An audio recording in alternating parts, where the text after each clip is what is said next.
You're in the middle of something hard. Maybe your heart is racing and you can't get a full breath. Maybe you're so angry you can't think straight. Maybe the sadness is so heavy you can't figure out how to get off the couch. And someone, a therapist, a friend, a well-meaning article on the internet, tells you to use a coping skill. And you think, great. What does that even mean? Because here's the thing nobody tells you. Most people have a coping skills list in their head that is about 3 items long. Take a deep breath. Go for a walk. Call a friend. And when those 3 things don't work, or when they're not accessible in the moment, it can feel like you just don't have what it takes to handle hard emotions. But that's not a you problem. That's a toolkit problem. Today we're fixing that. We're going to talk about what coping skills actually are, why the ones that seem obvious often don't work in the moments you need them most, how your nervous system determines which tools will even be effective, and we're going to walk through 4 major categories of coping, with specific skills in each, so that by the end of this video, you have a genuinely expanded toolkit. And if you want all 143 skills in a single organized printable worksheet, the link to grab that is in the description. I designed it for personal use, but also for therapists and coaches who want a ready-made resource to use with clients. All right, let's get into it. Section 1. What coping skills actually are. Let's start with some honesty. The term coping skills is kind of terrible. It sounds clinical, it sounds like homework, and it carries this implication that if you just had better skills, you'd be handling your emotions more skillfully. So let's reframe it. Coping skills are simply the strategies you use to manage emotional distress without making the situation worse. That's it. They're tools. And like any tools, some are better suited to certain jobs than others. And having more of them means you're less likely to reach for the wrong one at the wrong time.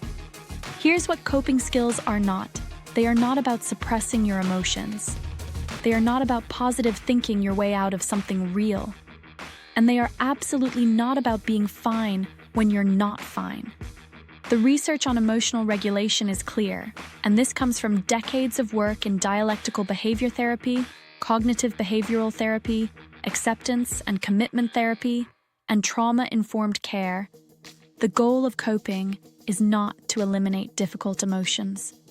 The goal is to move through them without getting stuck and without doing things you'll regret. There's a distinction in the research between what are called adaptive coping strategies and maladaptive ones. Adaptive coping helps you process and move through distress. Maladaptive coping provides temporary relief, but tends to maintain or worsen the problem over time.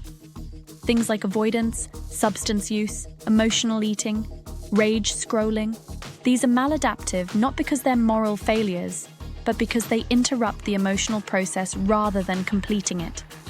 And that last piece, completing the emotional process, is key.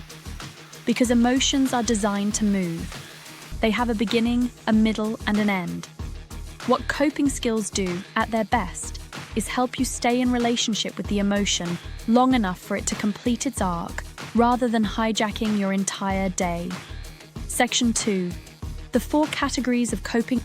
Researchers and clinicians have organized coping strategies into several major categories, and understanding these categories helps you match the right tool to what's actually happening for you in a given moment.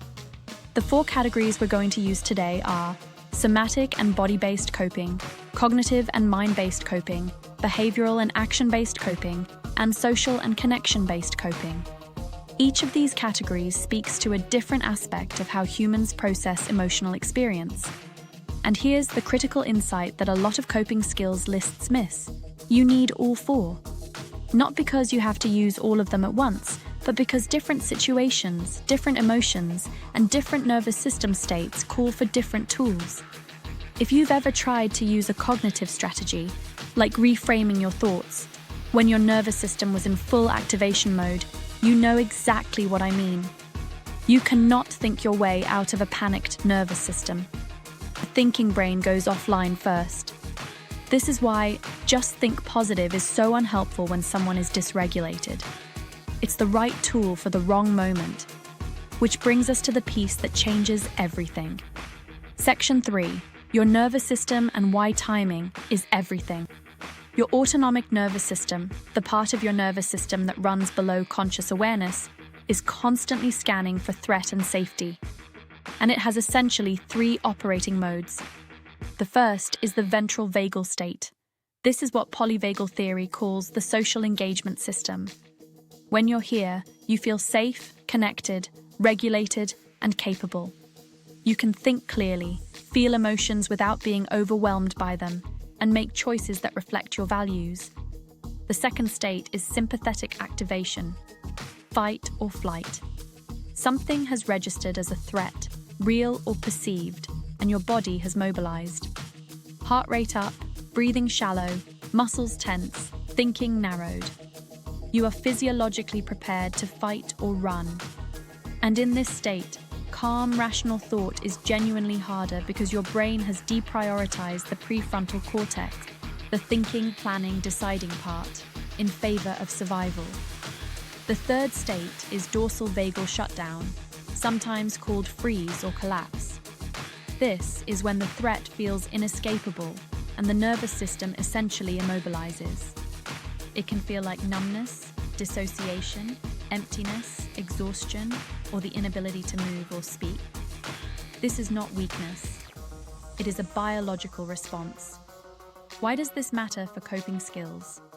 Because the strategy that helps in ventral vagal, journaling, reframing, problem solving, reaching out, may be completely inaccessible in sympathetic activation or dorsal shutdown. And using the wrong tool doesn't mean the tool is bad. It means the nervous system state has to inform the strategy. Here's a simple framework to hold on to. When you're activated and flooded, sympathetic mode, you need somatic, body-down tools first. Slow the physiology. Then cognitive tools become available. When you're shut down, dorsal mode, you need gentle activation first. Small movement, sensation, connection. Not productivity, not problem solving. Keep that in mind as we go through the 4 categories. Section 4, Category 1, Somatic and Body-Based Coping Skills. The body keeps the score, and it also holds the solutions. Somatic coping skills work directly with the physiology to shift the nervous system state. They are especially powerful when you're flooded, activated, or in a fight or flight response. The most well-known is diaphragmatic breathing, slow, belly-deep breathing that activates the parasympathetic nervous system and signals safety to the brain. The specific technique matters here. Extending the exhale longer than the inhale, breathing in for 4 counts and out for 6 or 8, is what activates the vagus nerve and creates the calming response. Regular shallow breathing does not do this. Cold water is another powerful and underused tool. Splashing cold water on your face, holding ice, or submerging your face in cold water activates the dive reflex, a mammalian survival response that slows the heart rate and reduces physiological arousal quickly. This is a legitimate clinical intervention used in dialectical behavior therapy, and it works. Progressive muscle relaxation, deliberately tensing and releasing muscle groups, gives the body a physical release of the tension that stress and emotion create. Body scanning, yoga, shaking, and movement all fall into this category. Grounding through the senses, the classic 5-4-3-2-1 technique, or simply holding something with texture, smelling something grounding, pressing your feet into the floor, works because sensory input brings your attention into the present moment and out of the cognitive spiral that amplifies distress. On the full 143 skill worksheet, there are dozens of somatic tools across these subcategories, with brief descriptions of when to use each and what nervous system state they're best suited for. Section 5, Category 2, Cognitive and Mind-Based Coping Skills. Cognitive coping strategies engage the thinking brain, which, as we discussed, becomes more available once the nervous system has been brought down from a high state of activation. These are the skills that live in CBT, ACT, and mindfulness-based approaches. Cognitive reframing is the process of examining a thought and deliberately looking for alternative interpretations. Not toxic positivity, not pretending something bad is actually good, but genuine flexibility in perspective. This is a disaster becomes, this is hard, and I have handled hard things before. Decatastrophizing is a specific form of reframing that involves asking, what is the realistic worst-case scenario? What is the realistic best case? What is most likely? This process interrupts the catastrophic thinking loop that anxiety loves to run. Diffusion techniques from acceptance and commitment therapy are about changing your relationship to your thoughts rather than your thoughts themselves. Instead of, I am a failure, diffusion sounds like, I am having the thought that I am a failure. Small linguistic shift, enormous psychological effect. Mindfulness, and I mean genuine mindfulness, not just sitting in silence hoping for peace, is the practice of observing your internal experience with curiosity and without judgment, noticing the emotion without being the emotion, watching the wave without being pulled under it. Journaling, creative writing, gratitude practices, and values clarification exercises all fall into the cognitive category as well. And they are most effective when the nervous system has enough regulation to support reflective thought. Section 6, Category 3, Behavioral and Action-Based Coping Skills. Behavioral coping strategies involve doing something, taking an action that changes your emotional state, your environment, or your sense of agency in a situation. Exercise is the most evidence-based behavioral coping strategy we have. Vigorous physical movement metabolizes the stress hormones that flood the system during emotional activation. It increases dopamine, serotonin, and norepinephrine, the neurochemicals of mood regulation. A 20-minute brisk walk can meaningfully shift a dysregulated emotional state. This is not wellness culture. This is neuroscience. Behavioral activation, doing one small, meaningful thing when you're depressed or shut down, is the backbone of behavioral treatment for depression. The action doesn't have to feel good before you do it. The shift comes from doing it. Creative expression, art, music, cooking, writing, making things with your hands engages a different processing system than verbal and cognitive approaches. It allows emotional content to move through and out of the system through a non-verbal channel. This is why art therapy and music therapy are evidence-based clinical modalities, not just hobbies. Distraction is a legitimate coping tool when used intentionally and temporarily.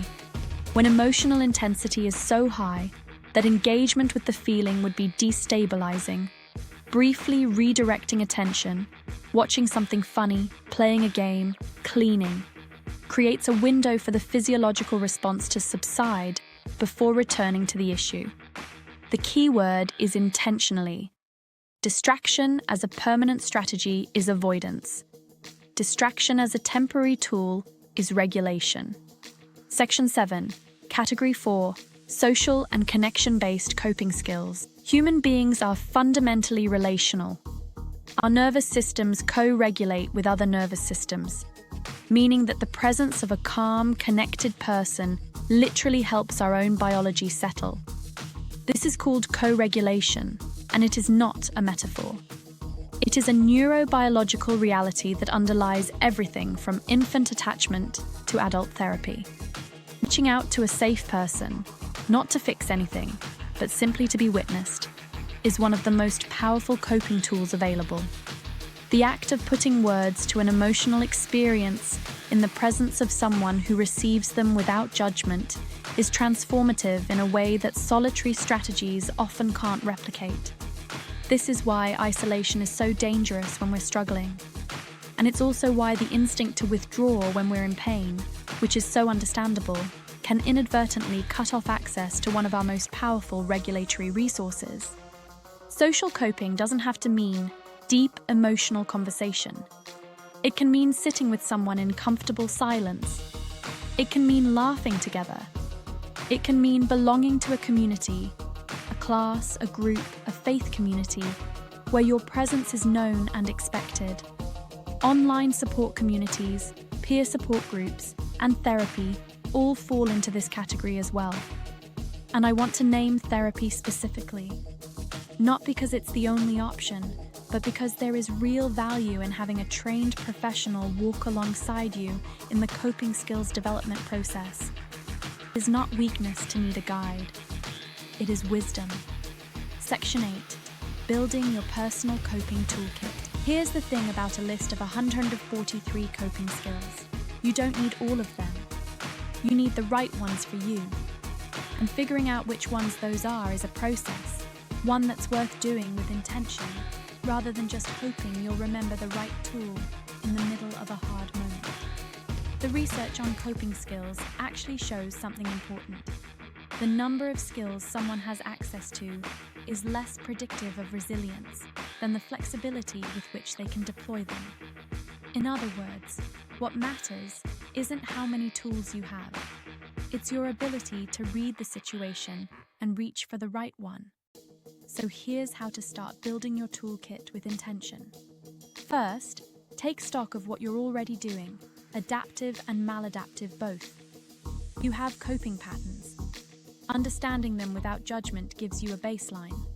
Second, identify your most common emotional states and nervous system responses.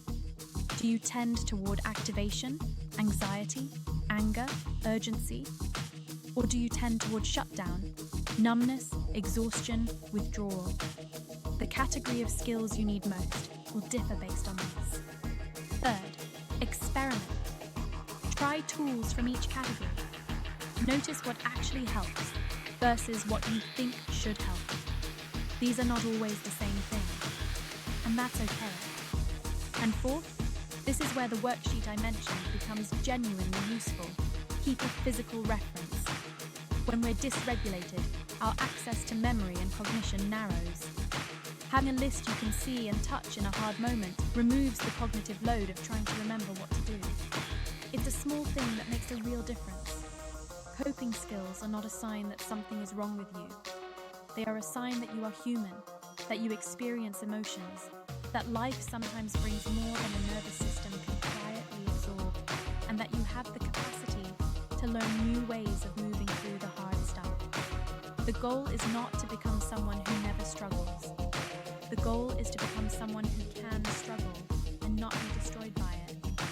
Someone who has enough tools in the toolkit that no single hard feeling can take you all the way down.